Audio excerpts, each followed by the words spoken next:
तो देखो मैं एक साइड लिख देती हूँ अम्ल और दूसरी साइड आपका लिख देती हूँ क्षार। अम्ल को कहा जाता है एसिड और क्षार को कहा जाता है बेस। ठीक है, अब देखिए ये जो आपके एसिड होते हैं, अम्ल होते हैं, ये जलीय विलयन के अंदर आपके क्या देते हैं, H+ आयन देते हैं। क्या H+ आयन देते हैं? कौन? आपके एसिड। जबकि आपके जो क्षार होते हैं, बेस होते हैं, वो कौन से आयन देते हैं? OH- आयन देते हैं। ठीक है, जैसे फॉर एग्जाम्पल मैं बात करूं कि मेरे पास मान लो हाइड्रोक्लोरिक एसिड है, इसको आप आयनों में तोड़ो। जब आप इसको आयनों में तोड़ोगे तो ये H+ और Cl- में टूटेगा। तो इसने क्या किया, इधर H+ आयन दिया है, दिया है नहीं दिया है, तो यानी कि ये क्या हो गया, अम्ल हो गया। अब जैसे मान लो कि एक एग्जाम्पल मैंने लिया सोडियम हाइड्रोक्साइड का, इसको अपने आयनों में तोड़ो तो अपने आयनों में कैसे टूटेगा, Na+ और OH- में टूटेगा, नहीं टूटेगा। यानी कि इसने कौन सा आयन दिया है, OH- आयन दिया है। तो ये क्या हुआ, आपका बेस हुआ, क्षार हुआ। तो आपके एसिड के लिए हमने क्या कह दिया कि ये H+ आयन देते हैं, जबकि आपके जो बेस होते हैं वो OH- आयन देते हैं। पहली चीज। दूसरा क्या होता है कि आपके जो अम्ल होते हैं वो स्वाद में कैसे होते हैं, खट्टे होते हैं। जितनी भी आप खट्टी चीजें खा रहे हो, जैसे इमली है, आपके संतरे हैं, आंवला है, जितनी भी ऐसे फ्रूट्स हैं, सबके अंदर आपका एसिड प्रेजेंट होता है, अम्ल प्रेजेंट होता है। तो जो जितनी भी खट्टी चीजें हैं उनमें क्या है, आपके अम्ल प्रेजेंट होता है, एसिड प्रेजेंट होता है। आपके जो क्षार होते हैं वह स्वाद में कैसे होते हैं, कड़वे होते हैं। कैसे? क्षार स्वाद में कड़वे होते हैं, 6 से छी और 6 से क्षार। ठीक है, तो आपके ये क्या हो गए, स्वाद में कड़वे हो गए। थर्ड आप देखते हैं कि ये जो है अपना कलर, इनकी वजह से जो लिटमस पेपर होता है उसका कलर चेंज हो जाता है। अब आप कहेंगे कि मैम लिटमस क्या होता है? अब ये लिटमस पेपर किसे कहते हैं, लिटमस पत्र कहा जाता है। ये एक प्रकार का सूचक है, यानी कि इंडिकेटर है। सूचक क्या होते हैं? एक तरीके से ये मानो सूचक है आपके रिश्तेदार, जो कि आपको उस चीज के बारे में इंफॉर्मेशन देंगे। जैसे आपके रिश्तेदार क्या करते हैं, आपका रिजल्ट आया और आपको फ़ोन करने लग जाते हैं, फिर सारे रिश्तेदारों में खबर फैला देते हैं। आपकी कोई बात है तो जगह जगह खबर फैला देंगे। एक तरीके से ये जो आपके सूचक होते हैं ये क्या है, रिश्तेदार है। टाइम टाइम पर जो है विलियन के अकॉर्डिंग अपना कलर चेंज कर लेते हैं। जैसे रिश्तेदार भी यही करते हैं ना, जिसके साथ रहते हैं उसके मुंह पर उसके सगे बनते हैं, ऐसे ही ये भी क्या है कि जो विलियन है उसके अकॉर्डिंग अपना कलर जो है वो चेंज करते रहते हैं। जैसे आपके जो लिटमस पेपर होता है उसको थैलोफाइटा समूह के लाइकेन प्लांट से प्राप्त किया जाता है। थैलोफाइटा समूह के कौन से प्लांट से? लाइकेन प्लांट से प्राप्त किया जाता है। लाइकेन क्या होते हैं कि आपके जिसके अंदर शैवाल और कवक साथ साथ रहते हैं उसे अपन कहते हैं लाइकेन, जो कि आपके थैलोफाइटा समूह से बिलोंग करते हैं।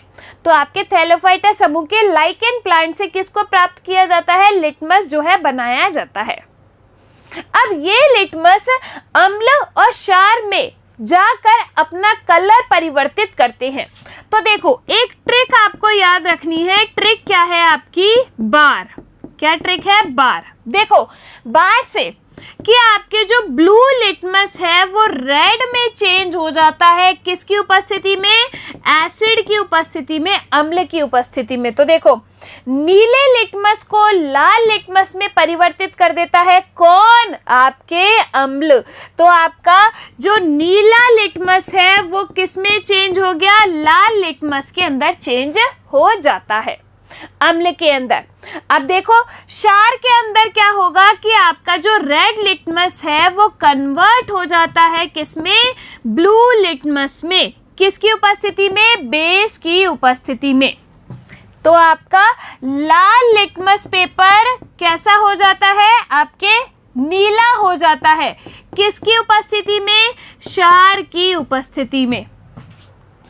आई कि नहीं आई बात समझ में। तो आपका जो है लाल लिटमस नीला हो गया क्षार की उपस्थिति में। तो इस तरीके से ये जो है अपना कलर चेंज कर लेता है, जिससे अपन को पता चल जाता है कि विलयन जो है अपने पास अम्लीय है या फिर क्षारीय है। अब इसके एग्जाम्पल जैसे मैं आपको बताऊं तो एग्जाम्पल इसके क्या हो गए, HCl यानी कि हाइड्रोक्लोरिक एसिड हो गया, जो भी आपके H+ आयन देंगे, जैसे आपके H2SO4 जिसे अपन कहते हैं सल्फ्यूरिक एसिड, जिसे अपन गंधक का अम्ल भी कहते हैं। एक आपके HNO3 हो गया, जिसे अपन क्या कहते हैं, नाइट्रिक एसिड भी कहते हैं या फिर शोरे का अम्ल भी कहते हैं। जैसे आपके CH3COOH हो गया, ये क्या है आपका एसिटिक एसिड हो गया। तो ये क्या है, सब आपके अम्ल के उदाहरण हैं। क्षार के उदाहरण देखो तो देखो भाई, इसके जैसे एग्जाम्पल आपका सोडियम हाइड्रोक्साइड यानी कि NaOH हो गया। जैसे आपके पोटेशियम हाइड्रोक्साइड तो KOH हो गया। जैसे आपके कैल्शियम हाइड्रोक्साइड तो CaOH का होल 2 हो गया। या फिर आप मैग्नीशियम हाइड्रोक्साइड जिसे अपन मिल्क ऑफ मैग्नीशिया कहते हैं तो MgOH का होल 2 हो गया। ये क्या है आपके, जिन्होंने भी OH आयन दिया वो आपके हुए बेस, और जिन्होंने भी H+ आयन दिए वो आपके क्या हुए, अम्ल। अगर आपसे एग्जाम के अंदर इनमें अंतर पूछ ले तो आप लिख सकते हो इजीली, बिल्कुल लिख सकते हैं। क्या है इसमें, अम्ल है H+ आयन देगा, क्षार है OH- आयन देगा। अम्ल है स्वाद में खट्टा, क्षार है स्वाद में कड़वा। अम्ल है तो ये क्या करेगा, नीले लिटमस को लाल लिटमस में चेंज करेगा, और अगर क्षार है तो लाल लिटमस को नीले में चेंज कर देगा। अम्ल के उदाहरण लिख देना, hydrochloric acid, sulphuric acid, nitric acid, acetic acid. और जो है क्षार के उदाहरण लिख देना, potassium hydroxide, calcium hydroxide, sodium hydroxide, magnesium hydroxide. ये सब क्या है, आपके बेस है। तो इस तरीके से अंतर लिख के आ सकते हो। देखिए यहाँ पर एक टेबल दर्शाई गई है एसिड और बेस में अंतर की। तो देखो अम्ल जो है आपके स्वाद में खट्टे होते हैं, जैसे आपके खाओगे तो खट्टा खट्टा महसूस होगा, वो क्या है आपके एसिड। स्वाद में कड़वे होंगे। अम्ल जलीय विलयन में H+ आयन देते हैं, जबकि आपके क्षार जो है OH- आयन देते हैं। अम्ल नीले लिटमस को लाल लिटमस में चेंज कर देते हैं, और इसके लिए ट्रिक क्या बताई, बार। Blue litmus turns into red in the presence of acid. और क्षार क्या है, लाल लिटमस को क्या कर देता है, नीला। जैसे आपके sulphuric acid, hydrochloric acid, acetic acid, nitric acid अम्ल है, वैसे आपके potassium hydroxide, calcium hydroxide, sodium hydroxide, milk of magnesia यानी कि मैग्नीशियम हाइड्रोक्साइड, ये सब क्या है, आपके क्षार है। ये तो बात हुई अपने एसिड की और बेस की। अब अपन यहाँ पर बात करते हैं सूचकों की। किसकी बात करते हैं, सूचकों की, जिन्हें अपन क्या कहते हैं, इंडिकेटर्स कहते हैं। इंडिकेटर्स का मतलब होता है आपके रिश्तेदार। अरे एक्चुअल में रिश्तेदार मत लिख देना, यहाँ पे पता लगे भाई तुम्हारे तो एग्जामिनर ही कोई रिश्तेदार निकल गया कॉपी चेक करने वाला। ठीक है, देखिए इंडिकेटर्स क्या होते हैं, जो दिए गए विलयन के बारे में अपन को जानकारी दे दे, सूचना दे दे कि ये जो विलयन होता है वो आपके क्या होते हैं, ये जो विलयन है वो आपके एसिड है, बेस है, क्या है। ठीक है, देखो सबसे पहले ये जो सूचक है इनको अपन 3 कैटेगरी में डिवाइड करते हैं। एक आपके होते हैं प्राकृतिक सूचक। एक कौन से होते हैं आपके, प्राकृतिक सूचक यानी कि नेचुरल इंडिकेटर्स। दूसरे आपके होते हैं कृत्रिम सूचक, जिन्हें अपन क्या कहते हैं, आर्टिफिशियल इंडिकेटर्स। और तीसरे आपके होते हैं गंधीय सूचक, जिन्हें अपन क्या कहते हैं, ऑल्फैक्टरी इंडिकेटर्स कहते हैं। अब देखो तीनों में क्या अंतर है। हो सकता है आपसे एग्जाम के अंदर 1 नंबर का क्वेश्चन पूछ लिया जाए कि 2 प्राकृतिक सूचकों के उदाहरण दो, या 2 कृत्रिम सूचकों के उदाहरण दो, या फिर 2 आपके गंधीय सूचकों के उदाहरण दो। ठीक है, सबसे पहले अपन बात करते हैं प्राकृतिक सूचकों की। तो ये जो आपके प्राकृतिक सूचक होते हैं इनको हम प्रकृति से प्राप्त करते हैं, यानी कि जो आपके नेचुरली प्राप्त होते हैं उनको अपन कहते हैं नेचुरल इंडिकेटर्स, यानी कि प्राकृतिक सूचक। जैसे अभी अभी मैंने एक रिश्तेदार बताया आपको, क्या तो आपके लिटमस पेपर, क्या है लिटमस पत्र, जो कि आपके थैलोफाइटा समूह के लाइकेन प्लांट से प्राप्त किया जाता है। दूसरा हम जो है इसमें ले सकते हैं लाल पत्ता गोभी। ये भी क्या है आपका लाल पत्ता गोभी, ये भी नेचुरल इंडिकेटर है, ठीक है।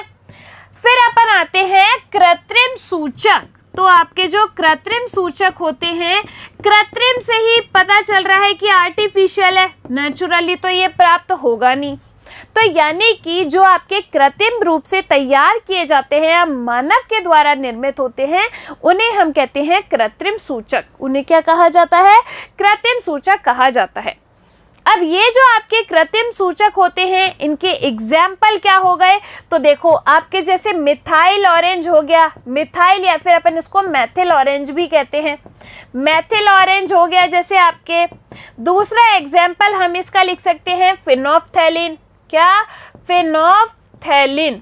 ये फिनोफ्थैलिन जो होती है एसिड के अंदर तो रंगहीन और आपके बेस के अंदर यानी कि क्षार के अंदर गुलाबी कलर देती है, जिससे अपन को पता चल जाता है कि ये जो सॉल्यूशन है वो एसिडिक है यानी कि अम्लीय है या फिर क्षारीय है। तो ये क्या है? आपके कृत्रिम सूचक है, मानव द्वारा निर्मित। थर्ड आते हैं आपके गंधीय सूचक, जिन्हें अपन क्या कहते हैं? ऑल्फैक्टरी इंडिकेटर्स कहते हैं। यानी कि ये जो है सॉल्यूशन में जाके अपनी गंध जो है उसमें परिवर्तन कर लेते हैं। जैसे आपके जो है क्या हो गया? वेनिला रस हो गया। क्या? वेनिला रस है, प्याज का रस है। ये क्या है आपके? ये होते हैं ऑल्फैक्टरी इंडिकेटर्स, जो एसिड और बेस में अलग अलग जाकर अपनी गंध में परिवर्तन कर लेते हैं। तो सूचक समझ में आए, जो कि किसी विलयन के बारे में सूचना देंगे कि ये दिया गया जो विलयन है वो आपका एसिडिक है या फिर आपका बेसिक है। ठीक है, देखिए सबसे पहले बात करते हैं यहाँ पर सूचकों की। ये आपके 3 तरीके के होते हैं: प्राकृतिक सूचक, कृत्रिम सूचक और आपके गंधीय सूचक। प्राकृतिक सूचक प्रकृति से प्राप्त होते हैं, कृत्रिम सूचक मानव के द्वारा निर्मित, गंधीय सूचक गंध से पता लगाया जाता है। इनके एग्जाम्पल प्राकृतिक सूचक जैसे आपके लिटमस पेपर, लाल पत्ता गोभी और हल्दी। आपने देखा होगा कि जब आपके कपड़ों पर सब्जी का दाग लग जाता है और तुम उस पर डायरेक्ट सोप लगाते हो तो वो रेड पड़ जाता है, वो जो हल्दी का दाग होता है वो रेड हो जाता है, देखा है। यानी कि आपके साबुन ने के साथ उसने कोई ना कोई रिएक्शन किया, यानी कि साबुन के बारे में वो बता रहा है कि ये जो साबुन है भाई साहब बेसिक है, क्योंकि हल्दी अपना कलर जो है वो चेंज कर लेती है।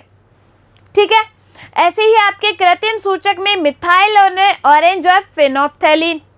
ये जो मिथाइल ऑरेंज है ये आपके एसिडिक सॉल्यूशन में तो लाल कलर का और बेसिक सॉल्यूशन के अंदर येलो कलर देता है। फिनोफ्थैलिन एसिडिक में आपके रंगहीन और बेसिक के अंदर जो है ये गुलाबी कलर। उसके बाद अपने गंधीय सूचक में आते हैं प्याज, वेनिला रस या लौंग तेल। ये किसके एग्जाम्पल हैं? आपके गंधीय सूचक के हैं। एग्जाम के अंदर आपसे क्वेश्चन पूछ सकता है कि 2 प्राकृतिक सूचकों के नाम लिखो, 2 कृत्रिम सूचकों के नाम लिखो, या फिर आप 2 जो है किसके नाम लिखो? आपके गंधीय सूचक के। अब देखो सबसे पहले बात करते हैं प्राकृतिक सूचकों की, जिसमें आपके लिटमस पेपर, लाल पत्ता गोभी और हल्दी। देखो लिटमस पेपर अम्ल के साथ रिएक्शन करने पर नीले से लाल में परिवर्तित हो जाता है। ठीक है, बताया था ना, blue turns into red in the presence of acid. तो नीले से लाल में हो गया और वहां पर लाल से नीले में परिवर्तित हो गया। दूसरा लाल पत्ता गोभी, तो एसिड में ये लाल कलर देगी और बेस के साथ ये हरा कलर देगी। हल्दी जो है अम्ल के साथ कोई कलर नहीं देगी, बेस के साथ ये रेड कलर देती है। इसके बाद अपन आते हैं कृत्रिम सूचक में मिथाइल ऑरेंज जो है एसिड के साथ रेड कलर और बेस के साथ येलो कलर। जो आपके फिनोल्फ्थैलीन है एसिड के साथ रंगहीन और आपके बेस के साथ कौन सा कलर, गुलाबी कलर। फिर अपन आते हैं जो है गंधीय सूचकों पे, तो आपका प्याज का रस जो है अम्ल के साथ तीक्ष्ण गंध देता है जबकि आपके क्षार में कोई भी गंध नहीं देता। इसके बाद आपके जो वेनिला रस है उसकी गंध अम्ल के साथ समान रहती है और जो है बेस में ये कोई गंध नहीं देता। लौंग का रस एसिड में वही इसकी गंध रहेगी लेकिन बेस के साथ ये कोई भी गंध यानी कि कोई भी स्मेल जो है नहीं देता। तो ये क्या हुए आपके सूचक यानी कि इंडिकेटर्स। कर देंगे आराम से अगर एग्जाम के अंदर क्वेश्चन आता है तो। ये कुछ बेसिक सी बात हुई एसिड के बारे में, बेस के बारे में और इंडिकेटर्स के बारे में। अब अपन यहाँ पर पढ़ने वाले हैं ये आपके जो एसिड और बेस है इनकी रिएक्शंस के बारे में। ठीक है, तैयार है आप लोग? चलिए सबसे पहले अपन यहाँ पर देखते हैं कि धातु की किसके साथ अभिक्रिया, धातु की अम्ल के साथ और धातु की अम्ल के साथ और धातु की क्षार के साथ अभिक्रिया। सबसे पहले अपन बात करते हैं धातु की अम्ल के साथ अभिक्रिया। धातु की अम्ल के साथ अभिक्रिया के बारे में। तो देखो, जैसे मान लीजिए कि आपके पास कोई भी एसिड है, जैसे आपके पास क्या है, HCl एसिड है। ठीक है, ये क्या है, अम्ल। इसकी रिएक्शन करा दी आपने किसके साथ, जिंक के साथ। तो जिंक क्या हो गई, आपकी धातु हो गई। तो ये जो है आपके क्या बना लेता है, ZnCl2 प्लस हाइड्रोजन गैस बना लेता है। यानी कि आपकी जब अम्ल की रिएक्शन कराई जाती है किसके साथ, जो है धातु के साथ रिएक्शन कराई जाती है तो आपके लवण तथा हाइड्रोजन गैस जो है बनती है। ठीक है, अम्ल की धातु के साथ रिएक्शन कराने पर लवण तथा हाइड्रोजन गैस बनती है। अब इस हाइड्रोजन गैस का पता कैसे लगाओगे? देखो, जैसे मान लो अभी मैंने HCl एसिड लिया, अभी मान लो इसकी जगह मैं H2SO4 एसिड ले लूं, ठीक है, और इसकी जिंक के साथ रिएक्शन करा दूं और तो अपने पास क्या बन जाएगा, जिंक सल्फेट यानी कि ZnSO4 प्लस H2 गैस बन जाएगी। तो यहाँ पर मैंने क्या किया, सल्फ्यूरिक एसिड लिया। इसके लिए मैं एक एक्सपेरिमेंट भी कर सकती हूँ। एक्सपेरिमेंट क्या होगा कि जैसे मान लो कि मैंने एक टेस्ट ट्यूब ली, उसमें मैंने क्या ले लिया, ये सल्फ्यूरिक एसिड ले लिया। अब इस सल्फ्यूरिक एसिड में मैंने जिंक के टुकड़े डाल दिए। तो जब मैंने इसमें जिंक के टुकड़े डाले तो अपने पास जो है हाइड्रोजन गैस आई। अब इस गैस के निकास के लिए मैंने एक नली लगा दी। जब मैंने उस नली को लगाया तो मुझे कैसे पता चलेगा कि इसमें हाइड्रोजन गैस है? तो इसका पता करने के लिए मैंने क्या किया, जहां से इस निकास द्वार से इस नली से हाइड्रोजन गैस जा रही है वहां पर एक पात्र लिया, उसमें जो है साबुन का घोल रख लिया। अब उस साबुन के घोल से होती हुई ये हाइड्रोजन गैस गई तो और जहां से ये गैस निकल रही है वहां पर मैंने एक मोमबत्ती लाके रख ली जला के। ठीक है, तो जहां से गैस निकल रही है ना, तो मैंने क्या देखा कि जब मैंने उसके ऊपर मोमबत्ती रखा तो ये जो है फट फट की ध्वनि करती है निकलते टाइम। कैसी? फट फट की ध्वनि। तो उससे मुझे पता चला कि ये हाइड्रोजन गैस है। तो अगर आपके एग्जाम में क्वेश्चन पूछे कि आपके जो इसमें गैस निकलती है, जो फट फट की ध्वनि के साथ गैस निकलती है, वो कौन सी गैस है, तो कौन सी गैस है फट फट की ध्वनि के साथ? हाइड्रोजन गैस है। आई नहीं आई बात समझ में? चलिए देखिए, यहाँ पर सबसे पहले अपन बात करते हैं धातु की अभिक्रिया अम्ल के साथ। जब धातु ने अम्ल के साथ अभिक्रिया की तो लवण तथा हाइड्रोजन गैस बनी। यानी कि जैसे मान लो सल्फ्यूरिक एसिड की रिएक्शन करा दी जिंक के साथ तो आपका क्या बन गया, जिंक सल्फेट यानी कि ZnSO4 और हाइड्रोजन गैस निकल गई। अगर अपन ने जो है इस धातु की रिएक्शन करा दी क्षार के साथ, जैसे मान लो यहाँ पर NaOH सोडियम हाइड्रोक्साइड, इसकी रिएक्शन कराई जिंक के साथ, तो Na2ZnO2 सोडियम जिंकेट अपना यहाँ पर बन जाएगा और हाइड्रोजन गैस बन जाएगी। ठीक है, आ गई बात समझ में। देखो इधर, पहली अपन ने अम्ल के साथ तो धातु की रिएक्शन देख ली, दूसरी देखो क्षार की धातु के साथ अभिक्रिया, किसकी? क्षार की धातु के साथ अभिक्रिया। देखो आपके जो धातु है वो एसिड और बेस के साथ रिएक्शन करके लवण तथा हाइड्रोजन गैस बनाएगी। यहाँ पर क्षार मैंने ले लिया, मान लो NaOH, ये क्या है आपका? Sodium hydroxide. धातु क्या है आपकी? जैसे मान लीजिए मैंने ले ली जिंक। अब मेरे पास क्या बन गया? Na2ZnO2, ये क्या है आपका? सोडियम जिंकेट है और साथ में मेरे पास आई हाइड्रोजन गैस। तो ये क्या हो गया कि क्षार की धातु के साथ रिएक्शन। तो पहले तो अपन ने धातु की अम्ल के साथ रिएक्शन देख ली, दूसरी बारी में अपन ने धातु की क्षार के साथ रिएक्शन देख ली। अब इस हाइड्रोजन गैस का पता लगाने के लिए अपन ने क्या किया? एक एक्सपेरिमेंट यहाँ पर किया। देखो इस एक्सपेरिमेंट में मैंने क्या किया कि एक टेस्ट ट्यूब ली और उसमें जो है सल्फ्यूरिक एसिड डाल दिया। क्या डाल दिया? सल्फ्यूरिक एसिड डाल दिया, और वो भी तनु। तनु में और सांद्र में क्या डिफरेंस होता है? तनु और सांद्र में डिफरेंस बताओ मुझे। देखो एक होता है तनु और एक होता है आपका सांद्र।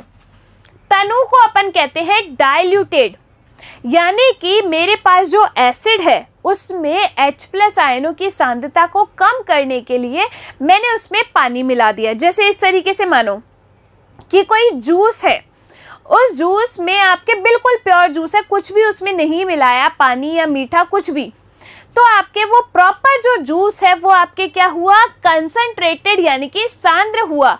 उसमें जो है उस चीज़ की मात्रा ज़्यादा है। जैसे मान लीजिए ऑरेंज जूस है तो उसमें ऑरेंज की मात्रा आपके ज़्यादा है, लेकिन मैंने उसको डाइल्यूट कर दिया। अगर मैंने उसमें पानी मिला दिया तो उसमें ऑरेंज की मात्रा कम हो गई। क्यों? क्योंकि मैंने उसमें पानी मिला दिया, यानी कि मैंने उसको क्या कर दिया? तनु कर दिया। ऐसी तरीके से अगर मैं किसी अम्ल के अंदर पानी मिक्स कर देती हूँ तो उसमें H+ आयनों की सांद्रता क्या हो जाती है? कम हो जाती है। तो ऐसा अम्ल आपका तनु अम्ल कहलाता है।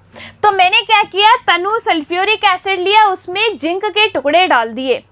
अब जिंक के टुकड़े डाले तो मेरे पास क्या आई? हाइड्रोजन गैस आई। अब ये हाइड्रोजन गैस जो है यहाँ से निकल के जा रही है। इसके निकास द्वार पे मैंने लगा दिया क्या? एक पात्र, और उसमें है साबुन का घोल। अब यहाँ से हाइड्रोजन गैस होते हुए जब निकलती है तो मैंने उसके सामने जो है इस तरीके से एक मोमबत्ती लाके रख दी जलती हुई। तो वो जो मोमबत्ती है वो फट फट की ध्वनि करती है, इस तरीके से फट फट की ध्वनि के साथ हाइड्रोजन गैस का दहन, यानी कि आपके फट फट की ध्वनि से कौन सी गैस निकलती है? हाइड्रोजन गैस निकलती है।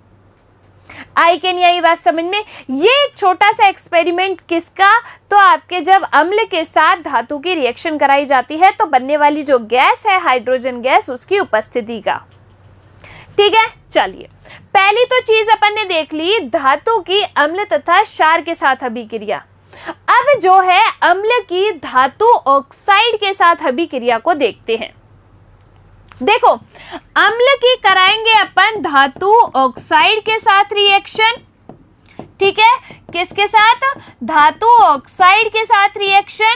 और आपके जो है क्षार की कराएंगे अधातु ऑक्साइड के साथ रिएक्शन। किसके साथ? अधातु ऑक्साइड के साथ रिएक्शन। ठीक है, देखो जब आपके अम्ल धातु ऑक्साइड के साथ रिएक्शन करता है तो क्या बनता है? लवण प्लस जल का निर्माण होता है। ठीक है, अब देखो सबसे पहले बात करते हैं अम्ल और धातु ऑक्साइड की। जैसे मान लो कि सबसे पहले मैंने ले लिया कोई अम्ल, मेरे पास है अम्ल हाइड्रोक्लोरिक एसिड, और कोई ले लिया मैंने क्या? धातु ऑक्साइड। धातु ऑक्साइड का मतलब क्या हुआ कि जिसमें धातु हो और ऑक्सीजन हो, उसको अपन कहते हैं धातु ऑक्साइड।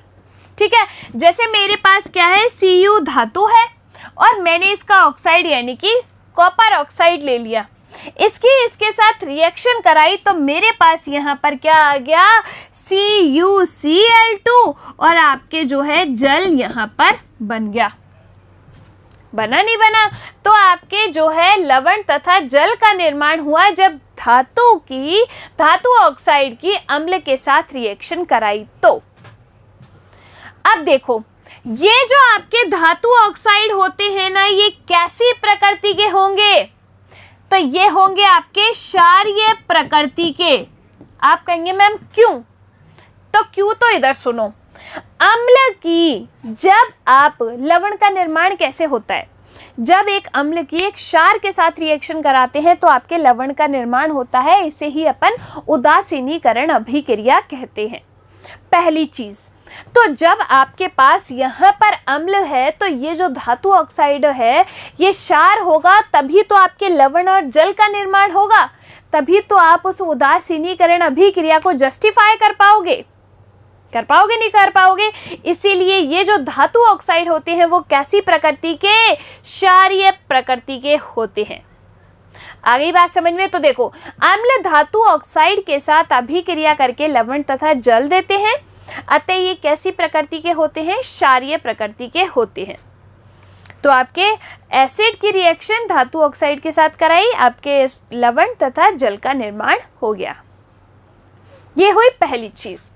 दूसरा हम यहाँ पर क्या देखते हैं कि आपके जो क्षार है उसकी अधातु ऑक्साइड के साथ रिएक्शन, किसकी, क्षार की अधातु ऑक्साइड के साथ रिएक्शन। देखो, जैसे मान लो फॉर एग्जाम्पल मैंने क्षार ले लिया यहाँ पर कैल्शियम हाइड्रोक्साइड। ये क्या है आपका, कैल्शियम हाइड्रोक्साइड, जिसे अपन कहते हैं भुजा हुआ चूना। ठीक है, क्या है आपका भुजा हुआ चूना। इसकी अधातु ऑक्साइड के साथ रिएक्शन करा दी, धातु ऑक्साइड, यानी कि आपके किसी अधातु का ऑक्साइड होना चाहिए। तो जैसे मान लो कार्बन डाइऑक्साइड है, ये क्या है, अधातु ऑक्साइड ही है ना, क्योंकि देखो कार्बन आपका क्या होता है, अधातु, और ऑक्सीजन इसके साथ जुड़ी हुई है यानी कि अधातु ऑक्साइड है। तो जब आपके क्षार की अधातु ऑक्साइड के साथ रिएक्शन करवाई जाती है तो आपके किसका निर्माण, लवण तथा जल का निर्माण। तो इससे अपना क्या बन गया, CaCO3 प्लस आपका वाटर का निर्माण हो गया। ये जो आपका CaCO3 है इसे हम क्या कहते हैं, कैल्शियम कार्बोनेट, यानी कि आपका मार्बल भी कहलाता है। कौन, ये कैल्शियम कार्बोनेट। तो आपसे अगर क्वेश्चन पूछा जाए कि आपके जो कैल्शियम हाइड्रोक्साइड है उसकी अभिक्रिया किस गैस के साथ कराने पर कैल्शियम कार्बोनेट का निर्माण होता है, तो कौन सी गैस, कार्बन डाइऑक्साइड के साथ। आई कि नहीं आई बात समझ में? अब देखो, ये क्षार के साथ जिन अधातु ऑक्साइड की अपन ने रिएक्शन कराई है वो कैसी नेचर के होंगे, अम्लीय प्रकृति के। क्यों? क्योंकि भाई एक अम्ल एक क्षार के साथ रिएक्शन करेगा तभी तो लवण तथा जल का निर्माण होगा उदासीनीकरण अभिक्रिया के अनुसार। तो यहाँ पर अपने पास क्षार है तो ये क्षार अम्ल के साथ रिएक्शन करेगा तभी तो आपके लवण और हाइड्रोजन बनेगा। तो इस तरीके से ये क्या हुए, आपके क्षार की अधातु ऑक्साइड के साथ रिएक्शन हो गई। तो देखो, क्षारों के साथ अधात्विक ऑक्साइड अभिक्रिया करके लवण तथा जल बनाते हैं, अतः ये अम्लीय प्रकृति के होते हैं। ठीक है, चलिए आज की अपनी क्लास यहीं पर कंप्लीट होती है। देखिए, आज की क्लास में हमने क्या क्या पढ़ा। सबसे पहले बात की हमने एसिड और बेस के बारे में। तो आपके जो एसिड होते हैं वो H+ आयन देते हैं, जबकि आपके बेस जो है OH- आयन देते हैं। एसिड आपके स्वाद में खट्टे होते हैं, बेस आपके स्वाद में कड़वे होते हैं। अम्ल जो होते हैं वो आपके एग्जाम्पल क्या क्या हो गए कि आपके जैसे hydrochloric acid, sulphuric acid, nitric acid, acetic acid. ऐसे और भी कुछ अम्ल होते हैं जैसे आपके जो है साइट्रिक एसिड भी हो गया, मेलानोइक एसिड हो गया, जो आपके फ्रूट्स में पाया जाता है। उसके बाद जो आपके एसिड होते हैं वो नीले लिटमस को लाल में चेंज कर देते हैं। क्षार में आपके जो लाल लिटमस है वो आपके नीले लिटमस में चेंज हो जाते हैं। लिटमस क्या है? आपका सूचक है। तो इस पर अपन आते हैं। सूचक आपके क्या होते हैं? जो किसी भी विलयन के बारे में सूचना देते हैं कि आपके जो है दिया गया विलयन अम्लीय है या फिर क्षारीय है। सबसे पहले बात करते हैं, सूचक आपके 3 प्रकार के होते हैं, प्राकृतिक सूचक, कृत्रिम सूचक और गंधीय सूचक। प्राकृतिक सूचक होते हैं जो प्रकृति से प्राप्त, जो कृत्रिम सूचक होते हैं मानव द्वारा निर्मित, और गंधीय सूचक जो कि गंध के द्वारा बताते हैं। प्राकृतिक सूचक के एग्जाम्पल है आपके लिटमस पेपर, जिसे थैलोफाइटा समूह के लाइकेन प्लांट से प्राप्त किया जाता है। दूसरा आपका प्राकृतिक सूचक है हल्दी, और तीसरा आपका जो प्राकृतिक सूचक है वो लाल पत्ता गोभी। कृत्रिम सूचक के अंदर मिथाइल ऑरेंज और आपका फिनोफ्थैलिन, और गंधीय सूचक के अंदर प्याज, वेनिला रस, लौंग रस। और आपके जो है मिथाइल ऑरेंज जो होता है वो आपके एसिड के साथ रेड कलर, एसिड में जाने पर रेड कलर देगा और बेस में जाने पर येलो कलर देगा।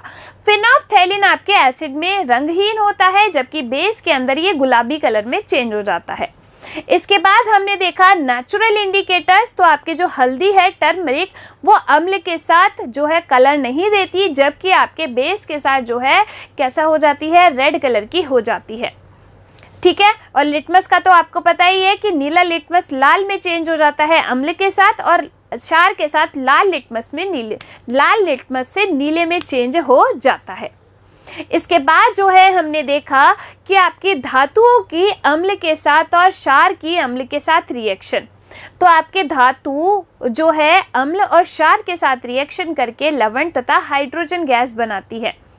तो आपने इसके लिए एक एक्सपेरिमेंट किया, जिसमें आपने तनु सल्फ्यूरिक एसिड के अंदर जिंक के टुकड़े डाले, जिससे आपके हाइड्रोजन गैस बनी। हाइड्रोजन गैस का पता करने के लिए हमने एक कंटेनर में साबुन का घोल लिया और वहाँ से हाइड्रोजन गैस को निकलने दिया, और उसके जो है मार्ग पे हम मोमबत्ती लेकर आए जलती हुई, तो फट फट की ध्वनि के साथ हाइड्रोजन गैस का दहन होता है।